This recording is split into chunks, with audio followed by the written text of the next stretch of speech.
被层层钢制施工梯阻隔，若隐若现。国造前舰海鲲号26号展开移置作业，船尾露出，准备前往到中信8号浮动船坞。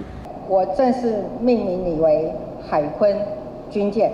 当初命名仪式时，禁止媒体拍摄的船尾 X 型尾舵首次曝光。虽然螺旋桨还是用布套遮掩，但已经让外界大致一探舰体全貌。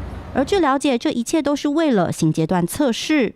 26号傍晚，海鲲号出场，移往中信8号船坞后，再移动到台船船坞，要进行泊港测试中的预备清测试验。目标是要确认海鲲号重量和浮力是否达到技术需求。